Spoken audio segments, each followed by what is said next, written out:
Welcome to Podcast Suck, a podcast about starting a podcast, where we dive headfirst into the wild, wacky, and sometimes frustrating world of podcasting. If you've ever sat down with a microphone, hit record and thought, what on earth am I doing? Or if you're just curious about the magic behind your favorite shows, then you're in the right place. Get ready for laughs, insights, and a whole lot of what not to do advice as we embark on this podcasting journey together. Let's dive in.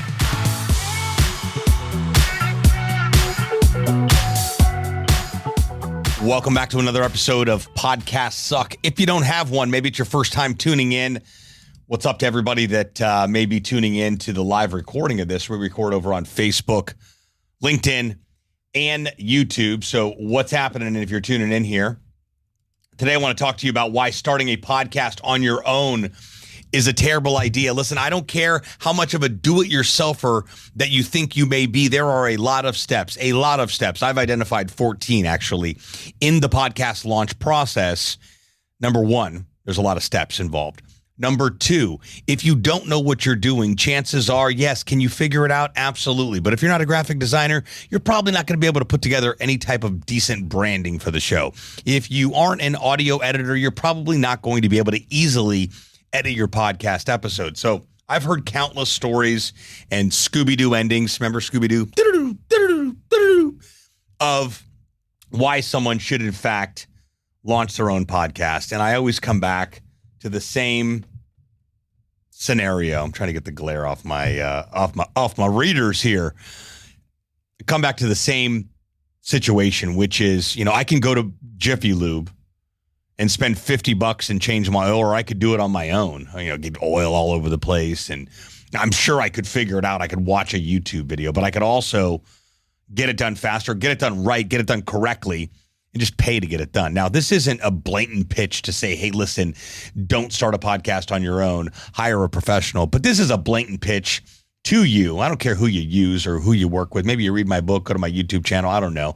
You have somebody on your team that can help you out with it. I've seen some do-it-yourselfers make it happen, but most of those individuals that have started a podcast on their own are people that have a team that are already helping out with branding, with social media, with content, with marketing, etc. So if you think, hey, I'm just going to figure this out over a weekend, and let me back up too, because a lot of you don't thoroughly understand what a podcast is, okay?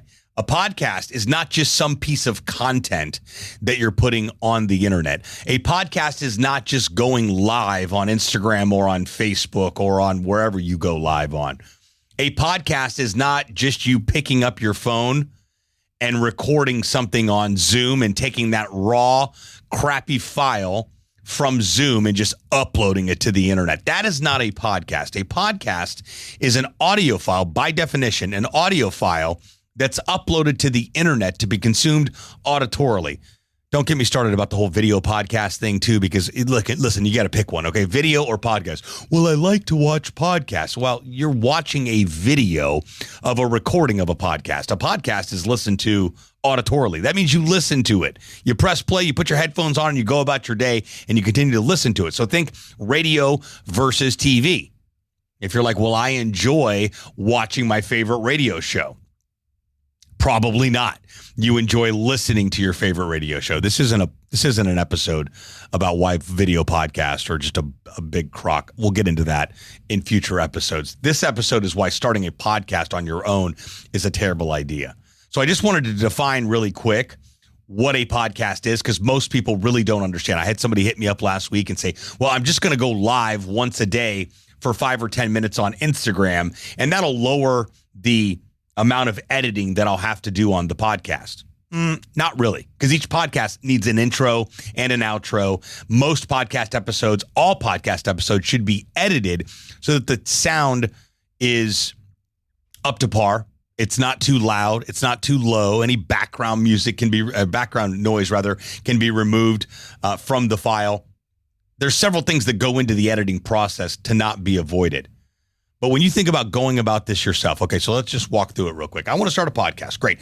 Why are you starting a podcast? Okay, cool. You figured out why you're starting a podcast. What are you going to call the podcast? So I'm going to call it This Podcast. Okay, great. You figured out a name. You figured out why you're doing it. Now what? You've got to create an intro and an outro. So that requires writing the script.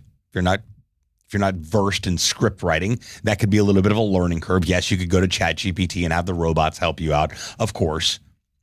But you still have to actually do it. You have to go write the script. You got to go record the script. You got to get it edited. You got to put background music. And by the way, you can't just put your favorite Beatles song on your intro and outro. There's this little thing called copyright. So you need to make sure that you actually own the song. So you go buy a song for $20. You figure out editing. You figure out, whatever the case may be with being able to edit your intro and your outro. Okay, now you're 2 or 3 hours into writing a script, recording it, finding background music, editing it all together. Okay, now it's time to do the outro, same process. Now you got to plan out your podcast episode, record the episode, and then tie the intro and the outro on that. This isn't impossible stuff to do. This is time-consuming things to do. Okay, so time-consuming things to do as far as recording your episode is the hurdle here, is the challenge here of being able to figure out how to do this thing on your own. It's an absolute time suck. There's a lot of things we can figure out on our own, but there's also a lot of things that we can get off our plate and make just that much easier. So number one reason you don't want to start a podcast on your own, it's a complete time suck. Why? There were 14 steps in the podcast launch process, and I guarantee you, because I've been doing this for over a decade now, I've seen every single scenario possible. Maybe there's some more available, but just about every, from terrible cover art to no intros and outros to just taking your audio with terrible editing, no intro, no outro, bad sound, and just uploading it to the internet and going, well, at least it's something. No, it's not. It's garbage. You're uploading garbage to the internet and expecting people to listen to it and go, you know what? I want to listen to that show. I want to listen to one where I really can't hear it, or the audio, or the dog was barking in the back. There was no intro. My favorite is just, let's do an intro on each episode. Every time we record a new episode, let me just give you an entire dissertation of the entire show and give you a full-blown background and bio of my guest, when all the listener wants is one thing, and that's for you to get the episode started and give them exactly what they press play for in the first place. That's the value that you're providing from the episode. What are you bringing to your audience? What are you bringing to the world through that podcast episode? That's all that they really care about, but they're also silently judging you. There's no introduction here, or this guy just won't shut up in the beginning. He just keeps talking and talking and talking and talking and talking. Will he ever get into the episode? Also, another thing with an intro and an outro, it'll add some sort of divider as far as when the episode begins and when it ends. So an intro plays music, gets people educated, motivated, differentiates you, gets them excited. Should be about 20 to 25 seconds. The music fades. The intro should introduce the host, and then the episode begins. It lets the listener know that if they're a returning listener, maybe they don't want to listen to the intro again. Now, if you want to introduce your guest on each episode, that's cool, but keep it short and sweet. There's a thing called show notes. That's the description of the podcast episode. You don't need to bore people with the details of your guest. Number one. Number two, they don't care. People just don't care. They want to hear what they clicked on the episode and press play for. Whatever the title of the episode is, what other information you're giving. So reason number one, time suck. You don't want to start a podcast on your own. Number two, you probably don't know what you're doing. Yes, you can figure it out. Maybe. But then do you really know what you're doing? If I decide to change the oil in my car, am I getting the right oil? Am I getting the right filter? Do I have all the right tools to make that happen? What do I do with the oil when I'm done? Where does that go? Could I figure these things out? Probably. But I could also drive around the corner and pay $50 or $75, get it done in 10 minutes or less and move on with my day. So the first reason is, number one, a time suck for doing your podcast, for attempting to launch a podcast on your own. Number two, you don't know what you're doing. If you're not a graphic designer, you're going to mangle the graphics. You wouldn't believe some of the cover art that I've seen come across my plate. It is just absolutely 100% deplorable. And the scariest part, the most terrifying part is some people will say, you know what? That looks good. And no one is there to actually tell them the truth. Listen, when you pull up a podcast and the cover art looks good, you're like, this is appealing. You press play on a podcast, the intro is professionally done. You're like, I'm glad I pressed play. You get into the episode, the host is good, the content is good, the guest is good. There's an outro that gives a call to action that may tell you something that you may or may not be interested in. You know when you're tuning into something good and quality. That's reason 2, you don't want to start a podcast on your own. You're probably not going to be able to create a quality product. Third, did I mention there's 14 steps in the podcast launch process? And don't try to dumb it down. That means you're skipping steps on here. But coming up with why you're starting a podcast, coming up with a name, an intro, an outro, a promotional trailer, planning out your episodes, putting together a recording schedule, making sure you have an automated system to be able to book guests with, using a calendar system like Go High Level or Calendly or something like that. There is enough work in and of itself just to be a podcast host, record new episodes, find new guests, and post micro content. That is a full-time podcaster job in and of itself. That's after the show is launched. When we think about launching a podcast, cool, I'm launching a podcast. I shoulda, coulda, woulda. I had somebody comment on a post yesterday. They said they have like 15 episodes recorded, still have not launched the show. These 2 individuals have been talking about launching a show for 2 years, maybe 3, maybe even 4. Maybe 5 if I'm not exaggerating, talking about it. So what are you talking about that you have not actually gone and done? What have you started and then stopped? Probably a podcast or the initial process of a podcast, most likely. Why? Because you got in there and realized how much work is involved. And when it's not fun anymore and it feels like work, we quit. That's just human nature. That's how we operate. Okay.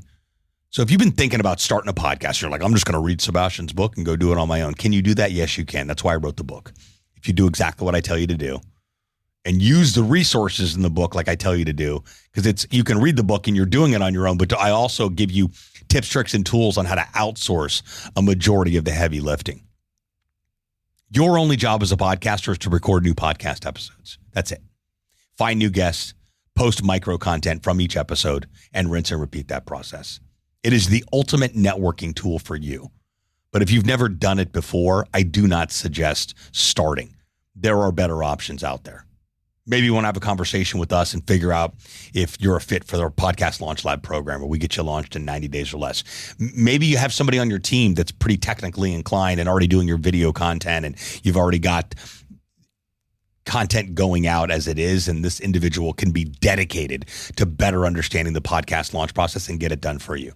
Maybe you've got a graphic designer on the team that can help with all your branding. Maybe you've got a social media content manager that can help out with micro content from your podcast. Then if that's the case, go take the ball and run with it. But if you're a solopreneur, entrepreneur, doing it as a part-time thing, a side gig, and just figuring it out on your own, you're probably not going to put together something that is of quality.